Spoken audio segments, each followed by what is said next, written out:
Desa Gendingan dikenal sebagai desa paling sunyi di kaki Bukit Tenggur. Bukan karena penduduknya sedikit, tapi karena warganya terbiasa menutup pintu dan membatasi urusan setelah matahari tenggelam.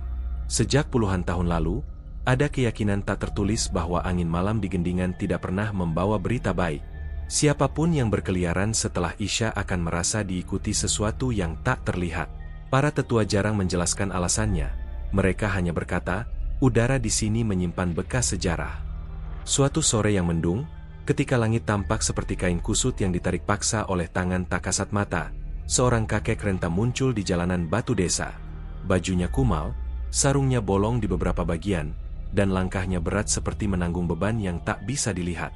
Ia berhenti di depan surau, memandangi bangunan itu lama seakan mengukur jarak antara masa lalu dan tempatnya berdiri saat ini. Warga yang melihat hanya saling berbisik. Beberapa curiga bahwa si kakek adalah pengemis dari desa sebelah. Ada pula yang menduga dia orang hilang dari wilayah barat yang jarang dilewati. Yang jelas, tidak ada seorang pun yang mengenalnya. Kakek itu akhirnya menetap di gubuk reot di dekat Sungai Mati, sebuah aliran air yang sudah tak pernah mengalir sejak belasan tahun lalu. Konon, sungai itu berhenti hidup setelah kejadian tak diungkapkan para sesepuh. Sejak gubuk itu ditempati kakek ringkih tersebut, beberapa hal aneh mulai terasa. Ayam jago berhenti berkokok menjelang subuh. Burung hantu yang biasanya menjerit di malam hari tiba-tiba hilang. Bahkan anjing-anjing milik warga tak mau mendekat ke arah sungai. Setiap malam, sekitar jam 2 dini hari, angin selalu berhenti berhembus selama beberapa detik. Tenang, padat, hening seperti ruang kosong, baru kemudian bergerak lagi seolah ada sesuatu yang sedang lewat. Beberapa warga sensitif berkata mereka mendengar suara langkah sangat pelan dari arah gubuk, tapi tak ada yang berani memeriksa. Di desa itu, ada aturan sederhana, jika kau tidak mau tahu, maka jangan cari tahu. Meski begitu, kakek itu sendiri tak pernah membuat masalah. Ia jarang bicara, hanya keluar sesekali untuk mengisi kendi air atau membeli garam dari kios Bu Narni. Tatapannya sayu, wajahnya penuh keriput seperti tanah retak yang dilewati musim kemarau berkali-kali. Tidak ada yang melihat kekuatan apapun darinya. Bahkan anak kecil pun tak takut berpapasan dengannya. Mereka hanya menganggapnya kakek yang tersesat usia. Namun, malam itu, semua berubah.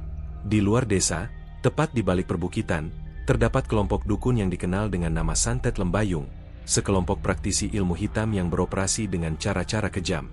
Mereka telah lama diincar oleh banyak pihak, tapi sulit ditangkap karena perpindahan tempat mereka tidak teratur. 3 anggota kelompok itu, Rasman, Gendon, dan Sarpin, datang ke Gendingan dengan niat buruk. Mereka mencari tumbal manusia untuk memperkuat ritual besar yang akan segera dilakukan pemimpin mereka.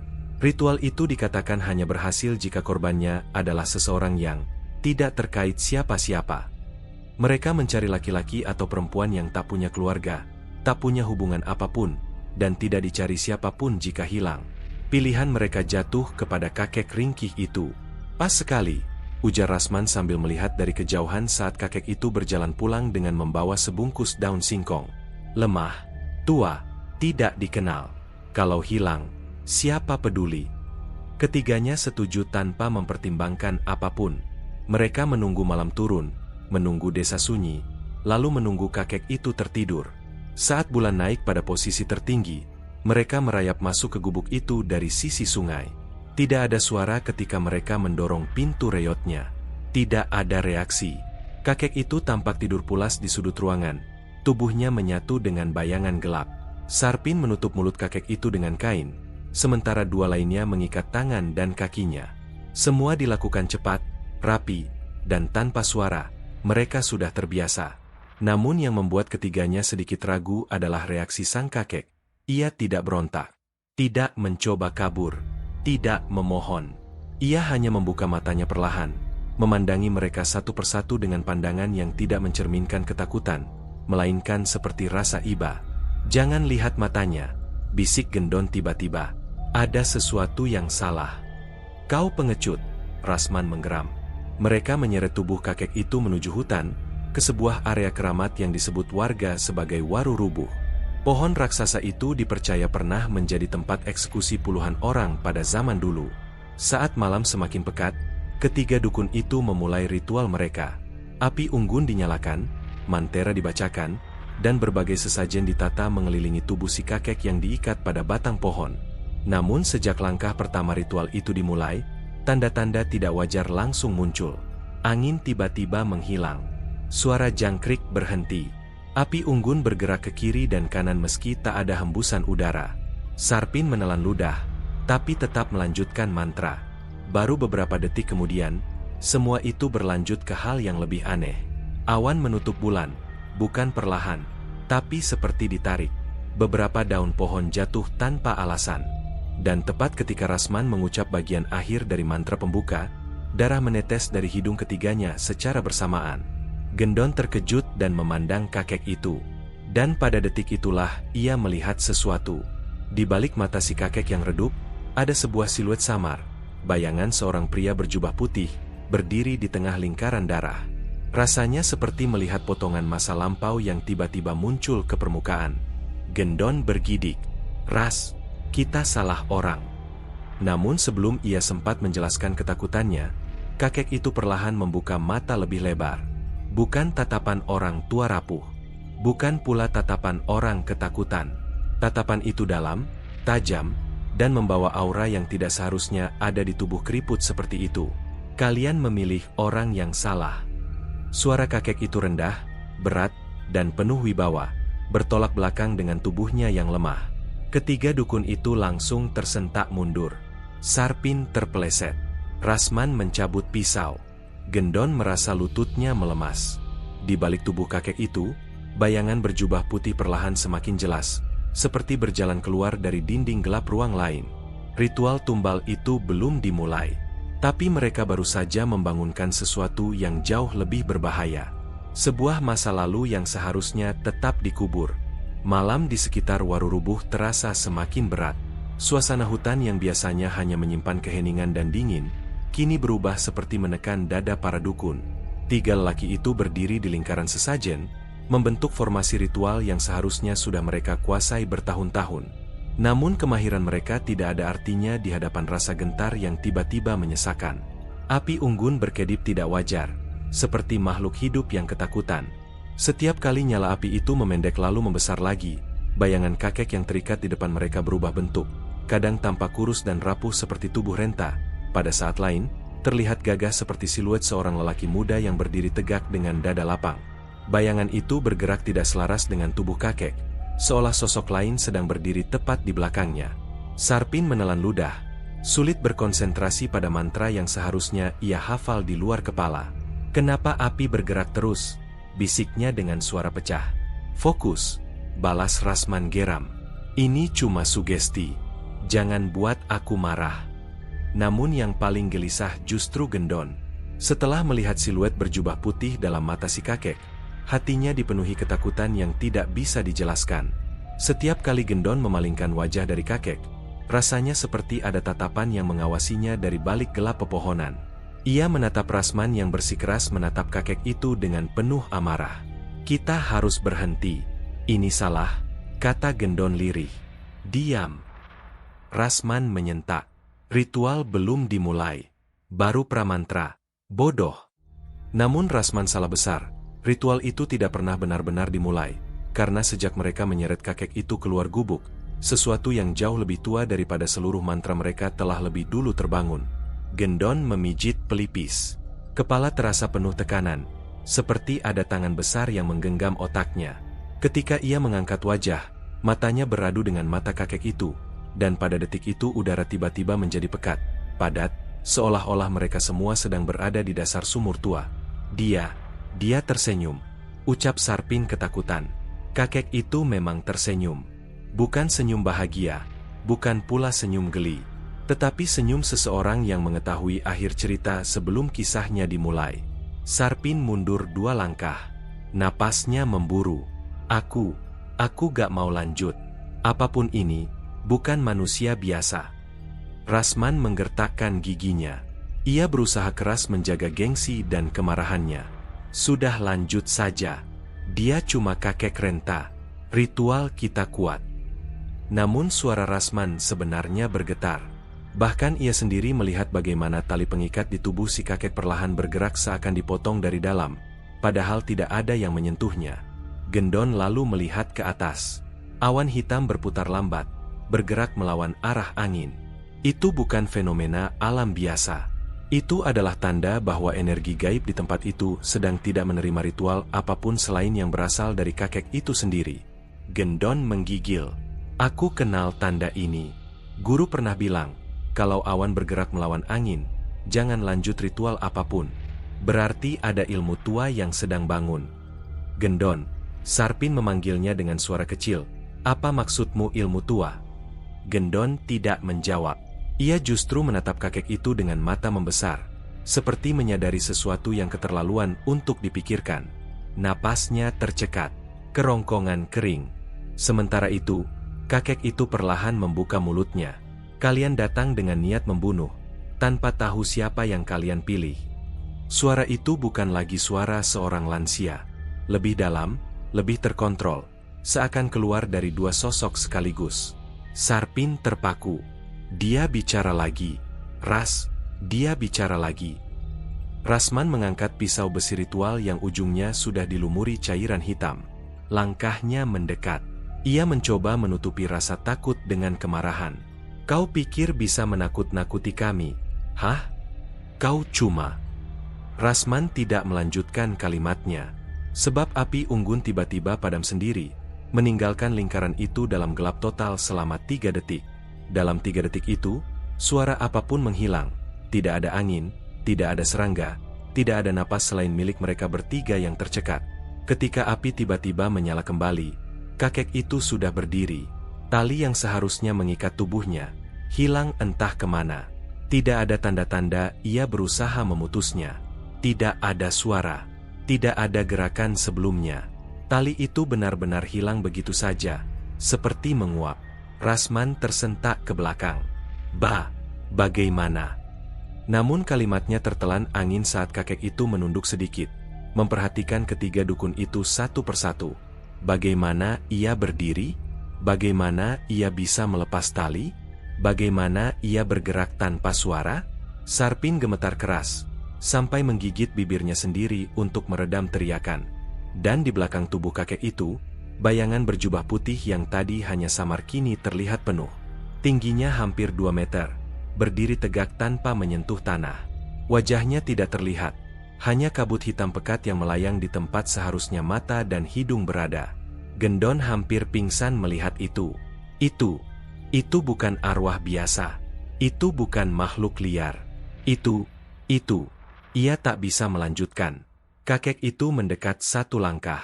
Aku sudah mencoba hidup tenang, ucapnya perlahan.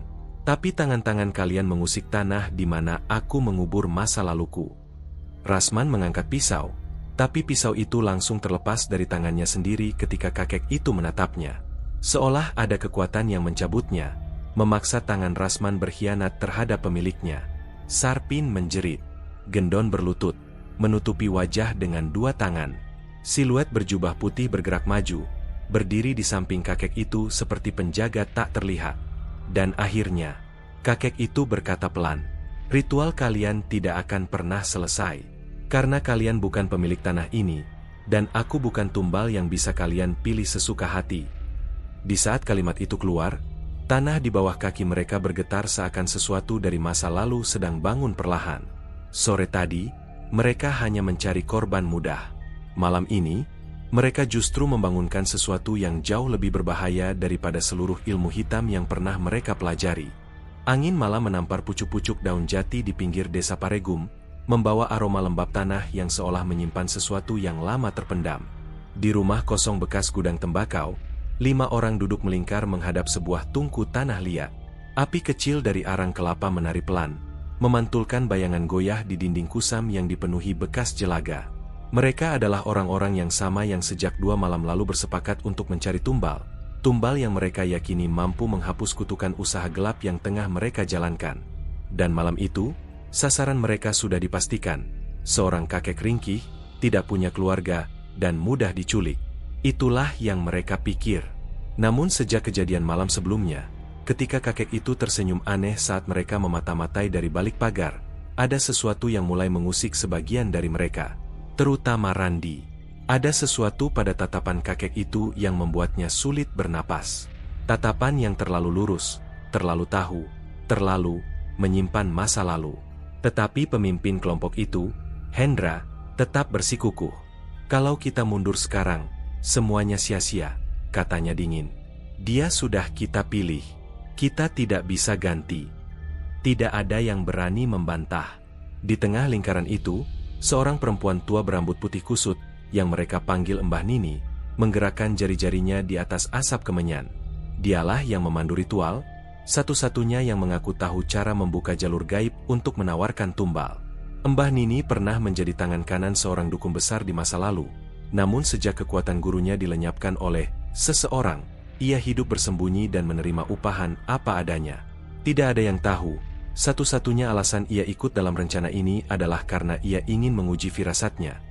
Apakah benar kakek ringkih itu adalah orang yang sama yang dahulu menghilangkan gurunya dan 20 dukun sakti lainnya? Atau hanya kebetulan wajahnya mirip? Namun hati kecilnya berkata, itu bukan kebetulan. Lewat tengah malam, mereka berangkat menjemput kakek itu. Randi mencoba menyembunyikan kegelisahannya. 3 kali ia ingin bicara, tetapi suara Hendra selalu memotong dengan nada yang memaksa diam. Mereka melangkah menyusuri gang kecil yang sepi. Bulan tertutup awan, menyisakan kegelapan yang hanya diterangi lampu-lampu redup dari rumah penduduk. Di ujung gang, rumah reot milik sang kakek terlihat gelap seperti biasa. Hendra memberi aba-aba. 2 orang langsung mengepung pintu belakang. Randi dan Hendra mengambil sisi depan. Begitu mereka mendekat, tiba-tiba pintu kayu berderit terbuka sendiri. Tidak ada suara, tidak ada gerakan dari dalam. Randi menahan napas.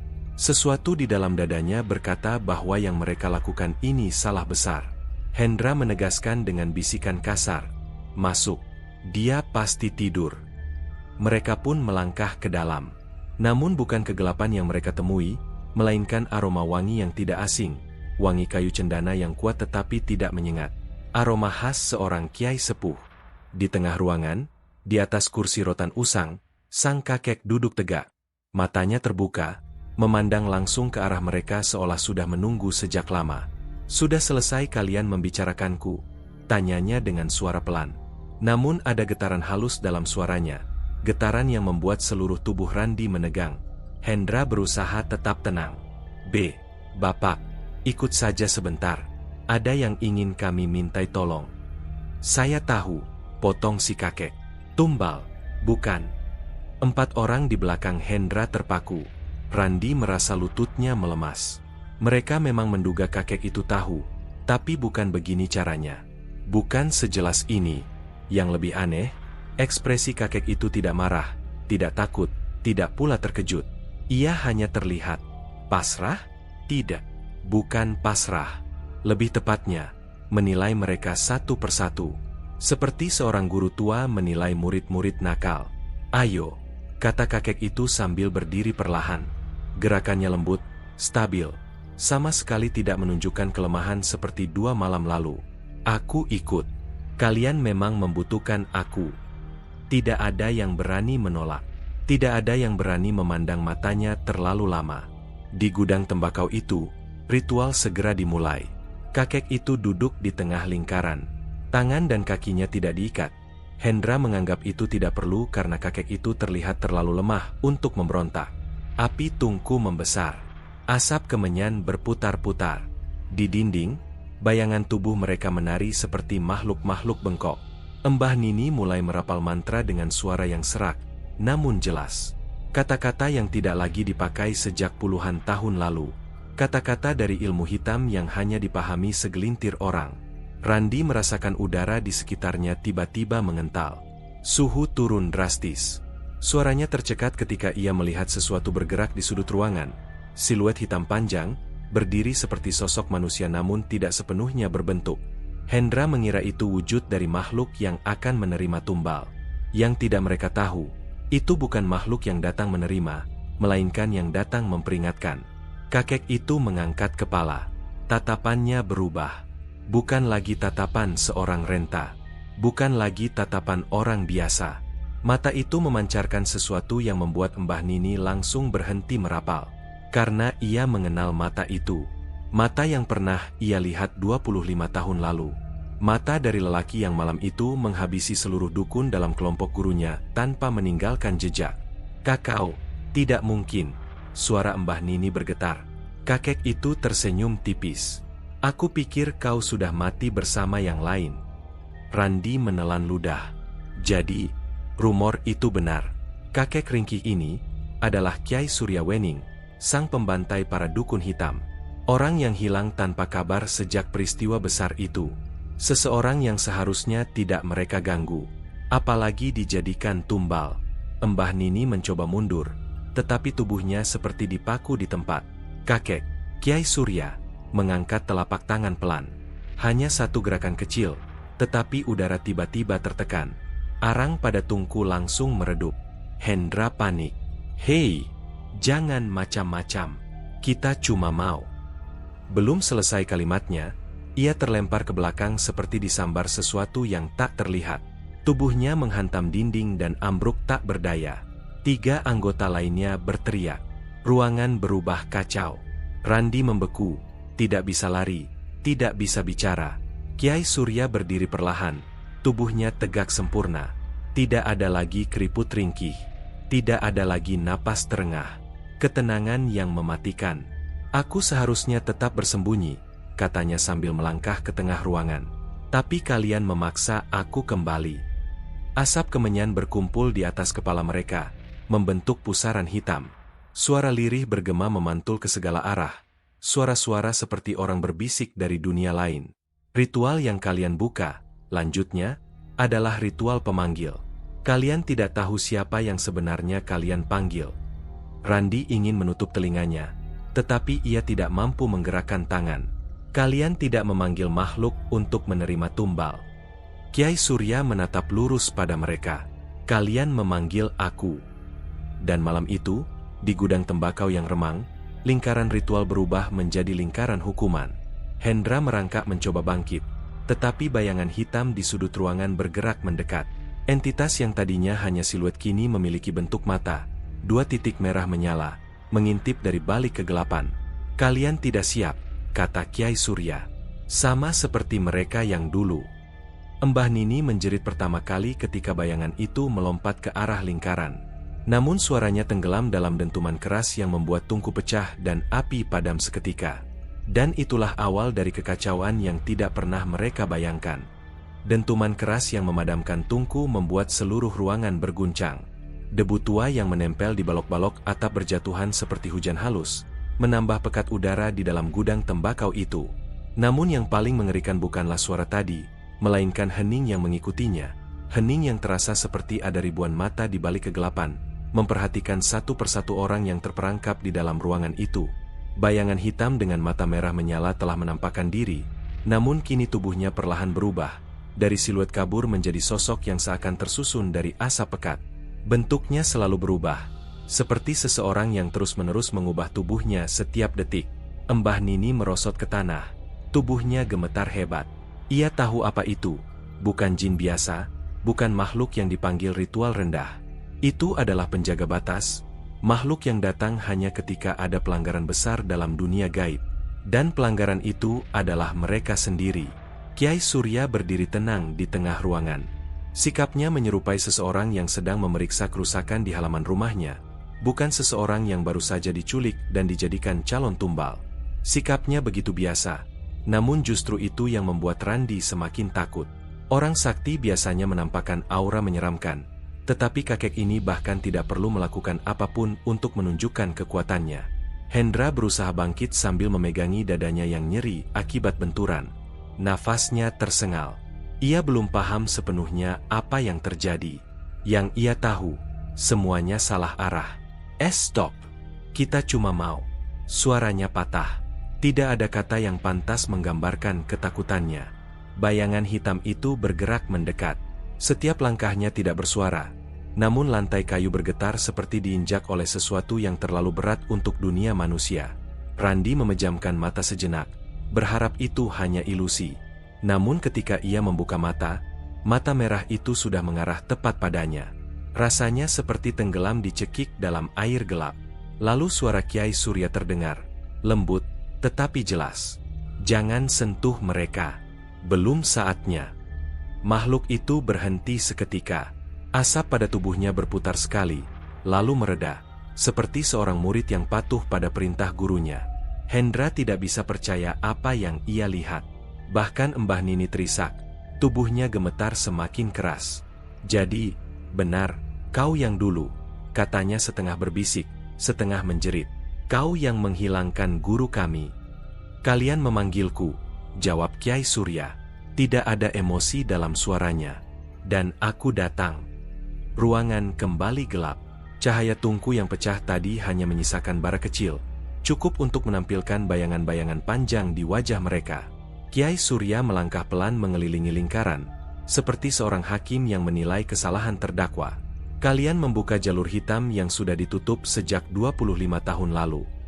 Langkahnya berhenti di belakang Hendra. "Kalian membangunkan sesuatu yang seharusnya tidur." Hendra menggertakkan gigi. "Kami tidak tahu. Kami cuma..." "Ketidaktahuan tidak pernah membatalkan konsekuensi," ujar Kyai Surya dingin. "Itulah yang tidak pernah kalian pahami." Randi mulai mengerti bahwa di dunia gaib, tidak ada tempat untuk kata "tidak tahu". Setiap ritual yang dilakukan manusia selalu memiliki bayaran, selalu memiliki dampak, bahkan ketika mereka tidak paham apa yang mereka lakukan. Kyai Surya melanjutkan langkahnya, berhenti di depan Mbah Nini. "Dan kau, murid terakhir yang tersisa dari lingkaran itu." Tatapannya menusuk. "Kau seharusnya paling tahu bahwa memanggilku adalah perbuatan paling bodoh yang bisa kau lakukan." Mbah Nini menggigil. "Aku hanya ingin tahu apakah kau masih hidup." "Sayangnya," jawab Kyai Surya, "kau tahu." Makhluk penjaga batas di belakang mereka merespons kata-kata itu dengan melengkungkan tubuhnya, menghasilkan suara gemeretak seperti tulang beradu. Kemudian ruangan kembali bergetar. Papan-papan lantai mengeluh, seolah bangunan itu menolak keberadaan makhluk tersebut. Hendra mencoba lari ke pintu belakang, tetapi udara di sekelilingnya tiba-tiba mengeras.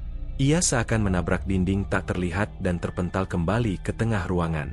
Punggungnya menghantam kursi rotan hingga kursi itu patah. "Tidak ada yang keluar," kata Kyai Surya tenang. "Belum. Kalian membuka ritualnya. Maka ritusnya harus ditutup dengan cara yang benar." Randi menelan ludah. Suara tenggorokannya terdengar keras dalam keheningan itu. Bapak, apa yang harus kami lakukan?" Kyai Surya menatapnya lama. Berbeda dari tatapannya pada yang lain, pada Randi ia tidak menunjukkan ketidaksabaran atau kemarahan. Seperti ada sesuatu pada pemuda itu yang membuatnya sedikit lunak. "Mengakui kesalahan," jawab Kyai Surya, "dan bertanggung jawab." Namun tanggung jawab itu bukan sesuatu yang mudah. Karena pada dunia gaib, tanggung jawab bukan sekadar ucapan, tetapi pengorbanan. Tiba-tiba, suara gemerisik muncul di luar gudang. Seperti ada sesuatu yang merangkak di atap, bergerak cepat, memutari bangunan. Suaranya tidak seperti manusia ataupun hewan. Lebih dekat pada sesuatu yang berwujud tetapi tidak punya bentuk. Suara itu bergerak semakin cepat, berputar mengelilingi gudang seperti lingkaran angin besar. Mbah Nini mulai menangis. Itu makhluk yang disegel oleh guruku dulu. Kau melepaskannya kembali." "Bukan aku yang melepaskannya," potong Kyai Surya. "Kalian yang membuka pintunya." Hendra merangkak ke arah jendela, memecahkannya dengan sikunya. Tetapi ketika ia mencoba keluar, kegelapan di luar jendela berubah seperti cairan hitam yang lengket, menutup celah itu dan hampir menelan tangannya. Hendra menjerit dan menarik tangannya kembali. Tubuhnya bergidik ketakutan. Tidak ada jalan keluar. Makhluk penjaga batas kini mulai bergerak, bukan menyerang, tetapi membentuk lingkaran lain mengelilingi Kyai Surya, lingkaran pelindung, seolah mengawal seorang pemimpin besar. Randi masih mencoba menahan napas agar tidak panik. "Bapak, tolong, kami hanya ingin menyelamatkan usaha kami, itu saja." Kyai Surya menatapnya lama. "Kalian mencari rezeki dengan cara yang curang. Kalian menipu orang, memanfaatkan ketakutan, menjebak orang-orang tak berdosa." Langkahnya mendekat. "Lalu ketika usaha kalian terkunci, kalian mencari kambing hitam." Dalam sekali, menusuk, tidak ada bantahan. "Orang yang ingin selamat tidak akan mencelakai orang lain," lanjutnya. Tapi kalian ingin hidup tenang dengan mengambil nyawa orang yang bahkan tidak kalian kenal. Hendra memaksa diri untuk bicara. Tapi kau juga menghilangkan 20 dukun. Apa bedanya kau dengan kami? Ruangan langsung terasa lebih dingin. Makhluk penjaga batas berhenti bergerak. Suara di atap terdiam. Kiai Surya membalikkan tubuhnya perlahan. Tatapannya menusuk langsung ke arah Hendra. Perbedaannya, katanya, aku melakukannya untuk menutup pintu kejahatan mereka. Aku melakukannya karena mereka sudah merusak keseimbangan. Sementara kalian melakukannya hanya untuk uang. Tidak ada kata yang bisa menolak kebenaran itu. Kemudian Kiai Surya mengangkat tangannya perlahan ke udara. Asap dari kemenyan dan tungku yang pecah berkumpul di atas kepala mereka, membentuk pusaran besar. Udara mulai terhisap ke titik pusat pusaran itu, membuat rambut mereka berkibar ke atas. Beberapa benda ringan terangkat, berputar-putar sebelum menghilang dalam pusaran. Ritual ini harus ditutup, kata Kiai Surya. Dan setiap ritual punya bayaran. Mbah Nini langsung menunduk. Jangan ambil nyawa kami. Aku mohon. Kematian terlalu mudah bagi kalian, jawab Kiai Surya. Ia menepuk tanah dengan tongkat kecil yang entah dari mana muncul. Seketika, cahaya merah menyala keluar dari celah-celah lantai. Simbol-simbol kuno yang sudah pudar sejak puluhan tahun lalu kembali hidup. Tanda yang hanya muncul ketika seseorang menjatuhkan hukuman gaib. Dan malam itu, hukuman itu bukan untuk mematikan mereka, tetapi untuk mengikat mereka.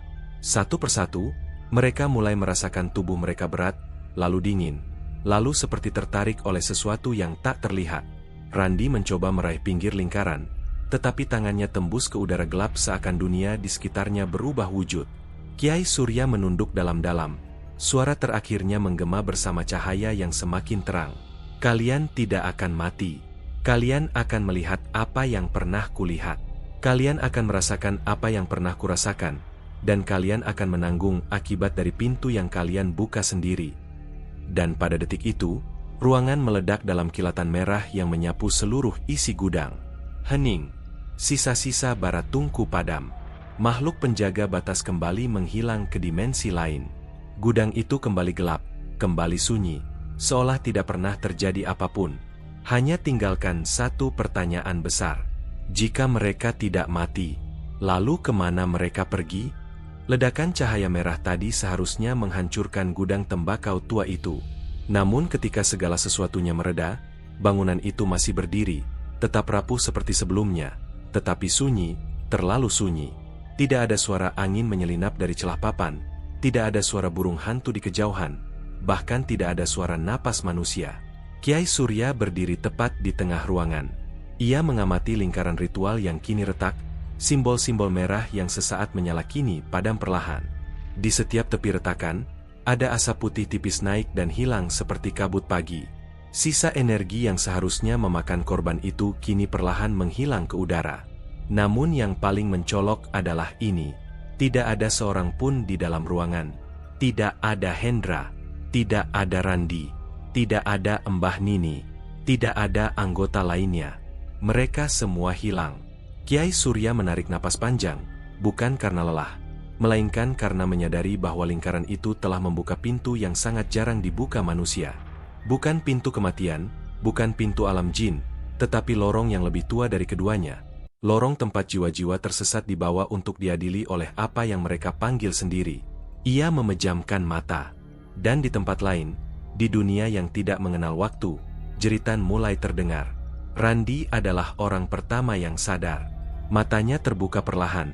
Namun yang ia lihat bukanlah langit-langit gudang tembakau. Ia mendapati dirinya tergeletak di atas tanah yang basah, dingin, dan lembab seperti dinding sumur tua. Aroma tanah segar bercampur bau besi memenuhi hidungnya.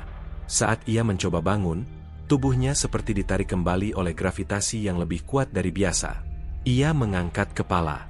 Tepat di depan wajahnya, tanah itu seperti berdenyut, bergerak naik turun seperti sedang bernapas. Ia menjerit spontan dan mundur, tetapi tubuhnya membentur sesuatu. Dinding batu yang licin, melengkung seperti bagian dalam terowongan. Namun bukan itu yang membuatnya kehilangan suara. Di ujung terowongan itu, dalam jarak beberapa meter, ada bayangan tubuh seseorang berdiri membatu. Mata Randi yang masih buram lambat laun menangkap siapa itu.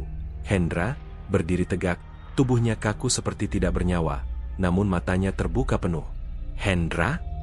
Randi mencoba meraih bahunya, namun sebelum sempat menyentuh, Hendra bergerak sendiri. Gerakan yang terlalu cepat, terlalu patah, seperti bukan milik manusia. Leher Hendra memutar sedikit, tidak alami, lalu ia bicara dengan suara yang bukan suaranya. Kalian memanggil, maka kalian dihitung. Randi tersentak mundur, tubuhnya gemetar hebat. Hendra, apa yang terjadi padamu? Namun Hendra tidak mendengar. Atau mungkin itu memang bukan lagi Hendra. Suaranya bergema di lorong itu. Lorong yang menurut logika tidak mungkin ada di bawah gudang. Ukurannya terlalu besar, terlalu luas, seperti rongga raksasa di perut bumi. Lampu tidak ada, tapi lorong itu terang dengan cahaya remang yang tidak jelas sumbernya. Seolah tanah dan batu itu memancarkan cahaya dari dalam dirinya. Dari kejauhan, Randi mendengar suara lain, teriakan. Suara Mbah Nini. Randi memaksakan diri berlari, meski kakinya terasa berat. Tapi setiap langkah seakan ditahan oleh udara kental, membuatnya bergerak lambat seperti sedang berlari dalam air. Nafasnya terputus-putus, tapi ia tidak berhenti. Lorong itu melebar semakin jauh ke depan. Cabang lorong bermunculan, masing-masing seperti mulut yang siap menelan siapapun yang lewat. Namun suara teriakan itu menjadi kompas bagi Randi. Ia menemukan Mbah Nini terbaring di tengah persimpangan lorong. Perempuan tua itu menggeliat seperti sedang menahan sakit yang luar biasa. Kulitnya mulai tampak lebih pucat dari biasanya. Matanya memutih. Randi mendekat. Bu, bangun. Kita harus keluar dari sini. Mbah Nini membuka mata dengan lambat. Namun ketika ia memandang Randi, ia tidak mengenalnya. Kau, siapa? Bisiknya dengan suara parau. Aku tidak melihat apapun. Semuanya gelap.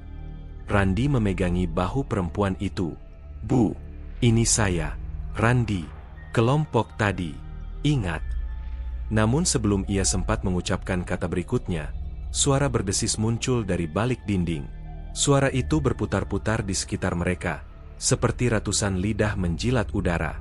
Lorong itu menjadi lebih dingin, tanah berembun, dan dari kejauhan muncul gerakan. Sesuatu bergerak dengan langkah-langkah teratur, tapi bukan manusia.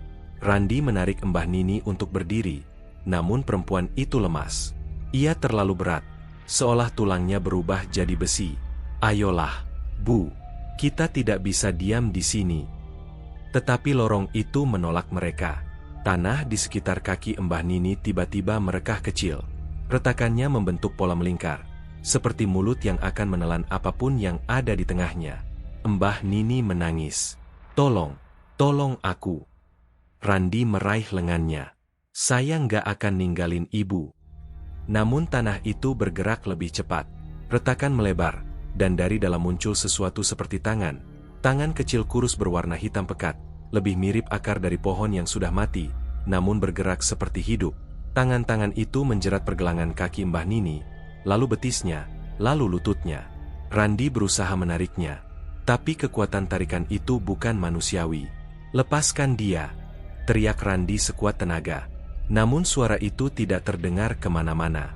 Dan lorong itu pun menelan Mbah Nini dalam satu hentakan keras.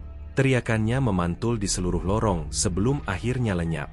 Randi jatuh terduduk, tubuhnya gemetar, napas terputus-putus. Ia ingin lari, ingin bangun, ingin apapun selain berada di tempat ini. Tetapi sebelum ia dapat berdiri, suara langkah kaki berat terdengar dari arah gelap lorong. Bukan satu, tapi banyak. Seperti ratusan kaki berjalan bersamaan. Randi menengok ke arah datangnya suara. Dalam cahaya redup, ia melihat mereka. Bayangan-bayangan berbentuk manusia tetapi tidak memiliki wajah. Mereka bergerak perlahan, seperti berjalan dalam mimpi buruk yang tak berakhir. Dan salah satunya melangkah paling depan. Tubuhnya lebih besar, posturnya seperti orang dewasa, tapi kepalanya tidak berbentuk normal. Lebih seperti tengkorak yang dilapisi kabut hitam. Itu bukan jin, bukan manusia, bukan dukun. Itu sesuatu yang berbeda, sesuatu yang menunggu mereka. Randi menutup mulutnya sendiri agar tidak berteriak. Namun ketika makhluk itu mendekat lebih jauh, ia mendengar suara familiar, suara yang berasal dari masa lalu, suara yang pernah ia dengar dalam cerita desa, tentang 20 dukun yang lenyap tanpa jejak. Suara itu berbisik, "Selamat datang di tempat di mana para pelanggar diadili." Randi tersentak. Itu suara Kyai Surya, atau bayangannya, atau sesuatu yang meniru suaranya. Lorong itu bergetar pelan, dan pada detik itu, Randi menyadari, mereka tidak dibunuh. Mereka dipindahkan, dikirim ke tempat yang dulunya menelan 20 dukun hitam, dan kini giliran mereka menempati lorong yang tidak mengenal kata pulang. Malam itu udara di desa Wirasari terasa jauh lebih berat dari biasanya. Angin seperti menahan napas, seakan ikut mengawasi sisa anggota kelompok tumbal yang kini bersembunyi di rumah peninggalan Pak Karta. Rumah itu berada jauh dari pemukiman, dindingnya dari anyaman bambu yang sudah lapuk, namun tetap mereka pilih karena satu alasan, tidak ada orang yang mau datang ke sini. Tempat itu dipercaya sebagai lokasi persembunyian dukun zaman dulu. 6 orang tersisa, Jatmiko, Suryo, Parlan, Rodi, Bagus, dan Tarjo. Mereka duduk dalam lingkaran, wajah pucat, mata gelisah. Aroma keringat dingin bercampur panik memenuhi ruangan. 4 teman mereka mati dalam 2 hari, semua dengan luka yang tidak bisa dijelaskan. Tubuh tertekuk, tulang melintir, mata membiru seperti dicekik oleh sesuatu yang tidak terlihat. Suryo menutup wajahnya dengan kedua tangan. Kita salah besar. Kita kira dia cuma kakek ringkih yang sekarat. Kita kira dia tumbal paling gampang, gumamnya dengan suara patah. Tapi dia bukan manusia biasa. Jatmiko mengetukkan ujung jarinya ke lantai tanah. Sudah sejak sore ia mendengar suara yang mengikuti mereka. Suara langkah perlahan yang tiba-tiba hilang ketika diperhatikan. Yang kita hadapi bukan dukun. Dia lebih dari itu. Aku sudah tanyakan ke orang-orang tua. Nama Kyai Karim itu bukan sekadar nama. Dia itu penyapu dukun. Parlan menelan ludah. Maksudmu? Jatmiko menoleh, menatap mereka satu persatu. Dia pernah menghilangkan 20 dukun dalam satu malam. Dari dulu tidak ada yang tahu bagaimana caranya. Mereka bilang dia tak memakai tenaga kasar. Dia pakai sesuatu yang tinggal memanggil nama orang, dan orang itu lenyap. Semua terdiam. Setiap kata terasa seperti retakan baru di dalam dada mereka. Di luar rumah, angin berhenti sama sekali. Malam seperti ditelan kekosongan. Bagus tiba-tiba berdiri dan berjalan ke jendela. Kita gak bisa terus begini. Kita harus lari. Tapi baru sekitar 2 detik ia memandang keluar. Ia merasa ada sosok berdiri di ujung halaman. Tidak bergerak, tidak bernapas. Hanya berdiri dan menatap ke arah rumah. Tubuh Bagus melemas. "Siapa itu?" bisiknya. Namun saat Suryo ikut mendekat, sosok itu menghilang seperti asap tertiup angin. Tidak ada langkah, tidak ada suara, hanya lenyap begitu saja. Mereka tidak tahu bahwa Kyai Karim memiliki kemampuan yang lebih mengerikan dari sekadar kekuatan fisik. Ia bisa berada di 2 tempat sekaligus, meninggalkan bayangan hidup yang memata-matai mangsanya. Dan malam itu, satu bayangan sedang berkeliaran di sekitar rumah. Tarjo, yang paling muda, tidak tahan lagi dengan tekanan di ruangan itu. Ia keluar dari lingkaran, mengambil rokok yang jatuh di sudut lantai. Tangannya gemetar, tapi ia tetap menyalakannya. Kita harus kabur. Kalau tidak, semua kita jadi mayat. Aku gak mau mati kayak Mamat. Badannya kayak dipatah-patahin pecahan kayu. Ia berjalan ke pintu dan membuka selot.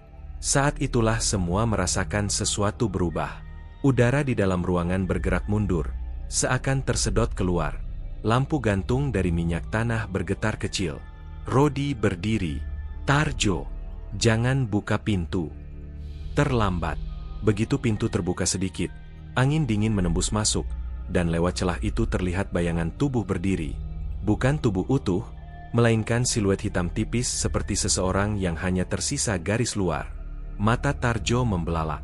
Rokoknya jatuh. Bayangan itu bergerak tanpa suara, tanpa menggoyangkan tanah. Seperti melayang. Tarjo menjerit pertama, tapi jeritannya terpotong. Tubuhnya tersentak ke depan, seperti ditarik oleh 5 tangan sekaligus. Jatmiko hanya melihat Tarjo terbang menghantam dinding, kemudian terlipat ke belakang dengan cara yang mustahil dilakukan tubuh manusia. Suara tulang patah menggemuruh di dalam ruangan. Suryo jatuh terduduk.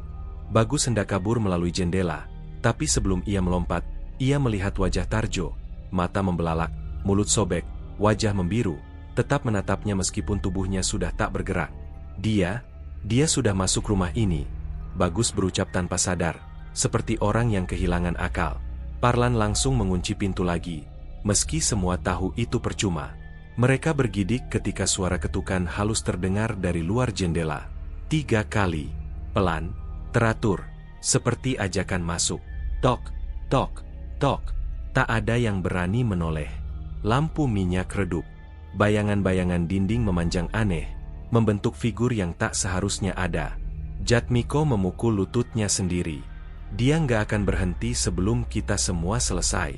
Dia sudah kasih tanda dari awal, tapi kita bodoh. Rodi menelan ludah, tubuhnya berkeringat dingin. Masih ada cara, bukankah ada? Jatmiko menggeleng. Dia bukan dukun. Dia kiai yang menutup jalur ilmu kelam di seluruh wilayah ini. Dukun-dukun yang pernah kau dengar hilang misterius. Semuanya karena dia. Orang seperti itu tidak bisa dilawan. Di luar, suara langkah perlahan terdengar mengitari rumah. Setiap langkah seperti menimpa urat nadi mereka langsung. Langkah itu berhenti persis di belakang dinding dekat tempat Rodi duduk.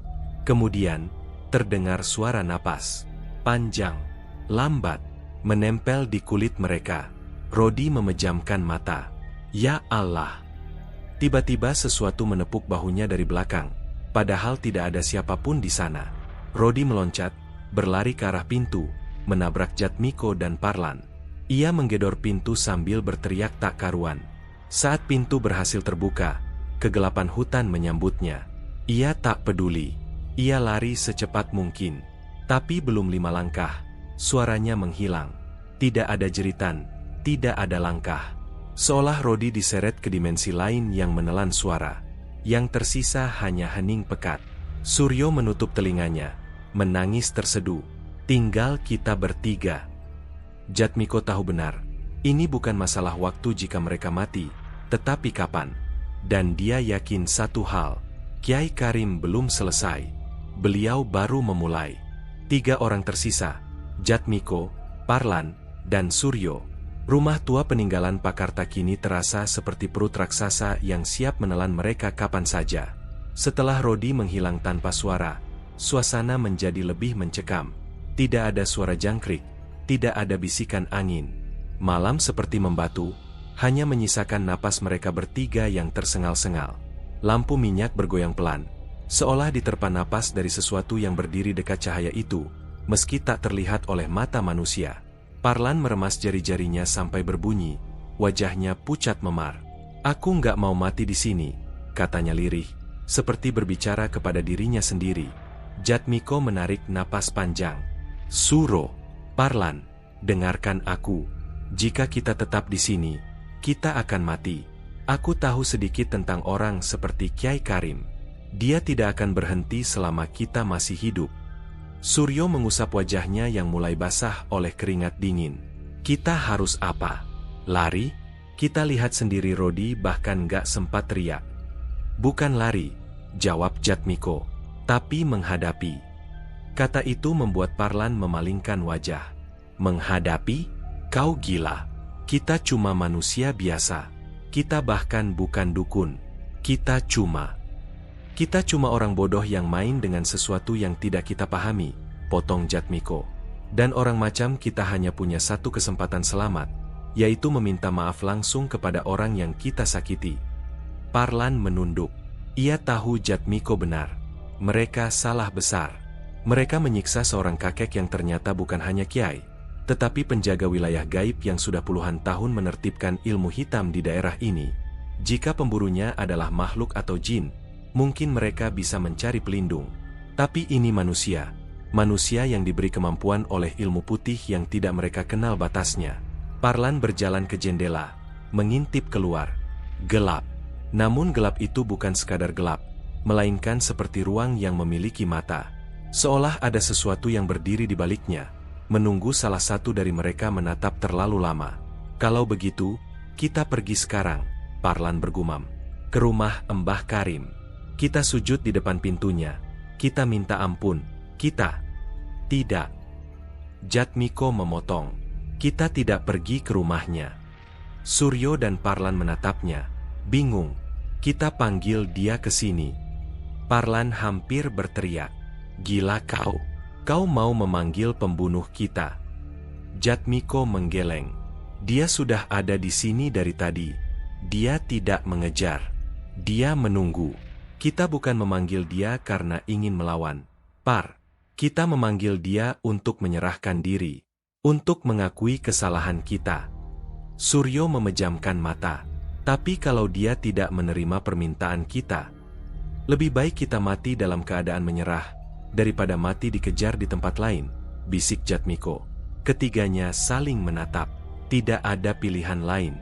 Jatmiko berdiri di tengah ruangan. Ia menarik napas panjang, menahan gemetar. Lantas ia merapatkan kedua telapak tangannya, menundukkan kepala.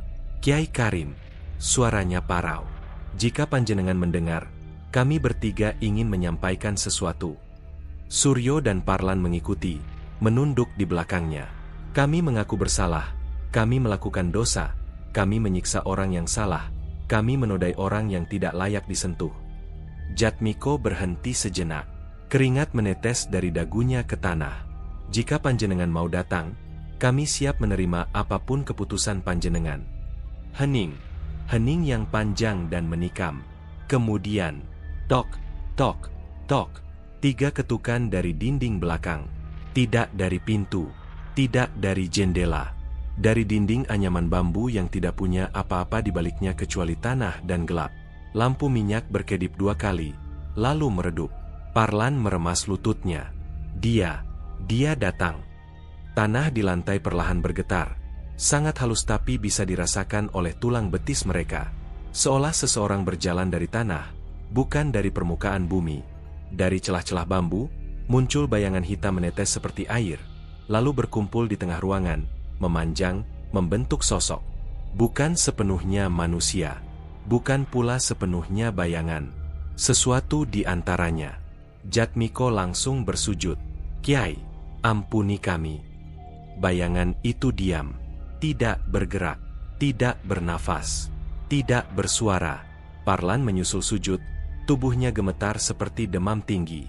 Kiai, saya salah. Saya salah besar. Saya mohon. Suryo, yang paling gentar, sampai kehilangan suara. Ia hanya menunduk sambil menangis. Bayangan itu mendekat perlahan, dan tiba-tiba, bentuk kakek ringkih itu tampak samar di dalam siluetnya. Kiai Karim. Wajahnya tenang. Tidak marah. Tidak tersenyum. Hanya memandang mereka dengan tatapan yang terlalu dalam untuk dipahami manusia. Aku tidak mencari kalian untuk membunuh. Suara itu muncul tanpa membuka mulut. Bergema langsung di kepala mereka. Aku datang untuk menyeimbangkan. Parlan tersentak. Maksudnya? 4 orang kalian sudah keluar dari garis takdirmu sendiri. Mereka melanggar batas yang tidak bisa diperbaiki. Namun 3 dari kalian. Suara itu semakin dalam, seperti suara dari dasar sumur tua. Masih memiliki jalan untuk kembali. Suryo mengangkat wajahnya penuh harap. Apa yang harus kami lakukan, Kiai? Bayangan itu mendekat, menyentuh kepala mereka satu persatu. Pergilah dari desa ini malam ini juga. Jangan menoleh ke belakang. Jangan bawa apapun dari tempat ini. Dan jangan pernah menyentuh ilmu hitam lagi. Parlan mengangguk cepat. Iya, Kiai.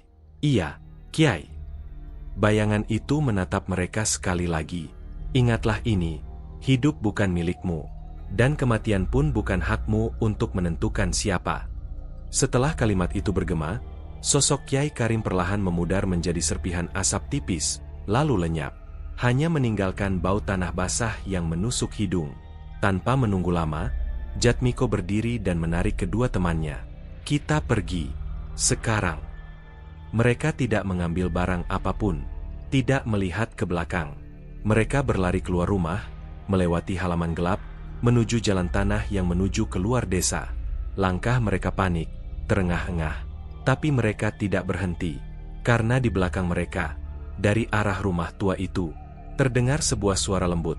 Suara pintu bambu menutup sendiri, pelan, tapi cukup untuk membuat mereka makin cepat. Dan sejak malam itu, tidak ada satupun dari ketiga orang tersebut kembali ke desa Wirasari. Beberapa warga melihat mereka berjalan cepat seperti orang ketakutan, wajah pucat, mata kosong. Setelah itu, hilang, entah kemana. Namun satu hal pasti, Kyai Karim melepas mereka, bukan karena kasihan. Beliau melepas mereka karena takdir mereka belum selesai. Bukan untuk hidup lebih lama, tetapi untuk menyaksikan sendiri bahwa hukuman Tuhan tidak hanya datang dalam bentuk kematian, tapi juga penyesalan yang tidak pernah selesai. Desa Wirasari tidak pernah benar-benar kembali sama setelah kejadian itu. Warga mulai memperhatikan hal-hal yang sebelumnya tidak pernah mereka pikirkan. Kenapa angin berhenti berhembus setiap malam Jumat? Kenapa bayangan pepohonan tampak lebih panjang dari tubuh pohonnya? Kenapa suara azan subuh kadang terdengar bergema 2 kali, seperti ada imam yang memimpin dari dunia lain? Kisah tentang 4 orang yang tewas mengenaskan dan 3 lainnya yang hilang malam itu menyebar seperti api menyambar dedaunan kering. Tidak ada yang tahu kisah sebenarnya kecuali 1 orang, Mbah Samin, penjaga musola tua di tepi desa. Ia adalah satu-satunya orang yang pernah mengenal Kyai Karim secara pribadi. 3 hari setelah insiden rumah Pak Karta, Mbah Samin berjalan pelan menuju hutan belakang desa. Tidak ada yang berani mengikutinya. Orang-orang hanya melihat kain sarungnya berkibar kecil di bawah terik matahari. Ia berhenti di sebuah lokasi datar dengan tanah berwarna lebih gelap dari sekitarnya. Sebuah tempat yang bahkan binatang hutan enggan mendekat. Di sanalah Mbah Samin menundukkan kepala dan berucap lirih, "Panjenengan sudah bergerak lagi, setelah sekian lama." Tidak ada jawaban. Namun angin yang sebelumnya tidak ada tiba-tiba berhembus perlahan, seolah menyentuh bahu Mbah Samin dengan lembut. Sementara itu, jauh dari desa, di sebuah terminal kecil menjelang senja, tempat yang biasanya hanya dilewati bus antar kota tua, 3 pria berjalan tertatih-tatih. Jatmiko, Parlan, dan Suryo. Mereka tampak lebih kurus, mata kosong, dan kulit memucat seperti orang yang sudah kehilangan separuh jiwanya. Tidak ada orang yang memperhatikan mereka selain seorang sopir bus yang sedang merokok. Sopir itu melihat bagaimana ketiganya naik ke bus tujuan luar provinsi, membawa hanya pakaian yang menempel pada tubuh. Tidak ada tas, tidak ada barang, tidak ada satupun bekal. Saat bus itu melaju, sopir merasa aneh. Ketiga pria itu duduk berjejer tapi tidak saling bicara, tidak saling menatap, tidak tidur, hanya menatap lurus ke jendela, ekspresi datar, seperti tubuhnya ada di kursi tapi kesadarannya tertinggal di tempat lain. Ketika bus berhenti di pos peristirahatan, sopir memanggil mereka. Tidak ada jawaban. Mereka tidak bergerak sedikit pun. Dan ketika bus sampai ke kota tujuan, sopir memanggil mereka lagi. Tapi tidak ada siapa-siapa. 3 kursi itu kosong. Tidak ada jejak. Tidak ada pintu terbuka. Tidak ada tubuh melompat turun. Sopir hanya merasakan dingin aneh di udara. Ia melapor pada petugas terminal. Tapi tak ada yang percaya. Ketiga pria itu tidak pernah terlihat lagi oleh manusia manapun. Di malam yang sama, ketika sopir bus melaporkan insiden aneh itu, Mbah Samin duduk di dalam musola tua. Lampu minyak di sudut ruangan redup, namun cukup untuk membuat bayangan panjang pada lantai. Suara jangkrik terdengar samar, sesekali berhenti tiba-tiba, lalu muncul lagi. Mbah Samin mengambil tasbihnya, memutar satu persatu butirnya sambil menunggu seseorang yang sebenarnya tidak bisa disebut manusia biasa. Dan benar saja, pintu musola berderit pelan, padahal tidak ada angin. Seorang lelaki tua masuk. Gerakannya lambat, santai, seolah sekelilingnya tidak lagi terikat oleh hukum fisika yang sama dengan dunia. Kyai Karim. Tubuhnya tetap ringkih, punggung sedikit bungkuk, bajunya lusuh, namun matanya tidak ada yang berubah. Mata itu seperti cermin yang memaksa manusia melihat dosanya sendiri tanpa bisa lari. Mbah Samin berdiri, menunduk. "Panjenengan sudah selesai, Kyai?" Kyai Karim tidak menjawab. Beliau hanya berjalan ke arah dinding musola, menyentuhnya dengan jemari kurus. Dinding itu bergetar halus, seperti merespons sesuatu yang hanya bisa dipahami oleh dunia gaib. "Tak ada yang selesai, Samin." Suara itu keluar pelan, nyaris berbisik, tapi cukup kuat untuk membuat udara di musola berhenti. Ilmu hitam tidak mati. Ia hanya berpindah tangan. Mbah Samin menelan ludah. Apa panjenengan akan tetap menjaga wilayah ini?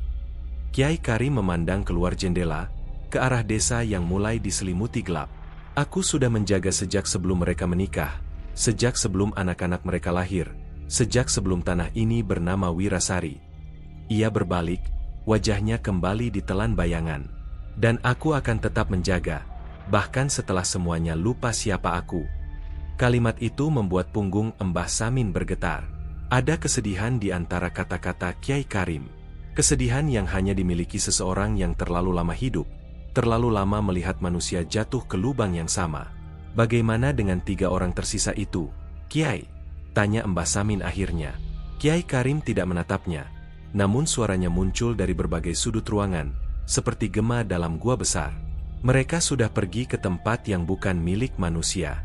Tempat yang dipilih oleh ketakutan mereka sendiri. Mbah Samin terdiam. Ia tidak bertanya lebih jauh. Beberapa hari kemudian, warga menemukan rumah tua Pakarta sudah roboh sebagian. Dindingnya runtuh, atapnya ambles, dan halaman di depan rumah itu dipenuhi bekas jejak kaki yang tidak masuk akal. Kecil, panjang, tidak beraturan, seolah puluhan makhluk melata melintasinya dalam satu malam. Tidak ada yang ingin mendekat. Sejak itu, sebuah aturan tak tertulis muncul di desa Wirasari. Jangan pernah menyakiti orang tua yang tidak kau kenal. Jangan pernah sibuk memanggil ilmu hitam. Dan jangan pernah mengganggu seorang lelaki ringkih yang berjalan pelan di tepi hutan. Sebab ada bisikan yang menyebar dari mulut ke mulut, bahwa di balik tubuh ringkih itu tinggal sesuatu yang jauh lebih tua, lebih gelap, dan lebih adil dari manusia manapun. Penjaga tak terlihat yang pernah menghilangkan 20 dukun dalam satu malam, dan mungkin akan melakukannya lagi. Dan nama itu tetap mengalir dari generasi ke generasi. Kiai Karim, sang penjaga, sang penyapu kegelapan, sang pengingat bahwa dosa manusia kadang dibayar bukan oleh kematian, tetapi oleh apa yang datang setelahnya.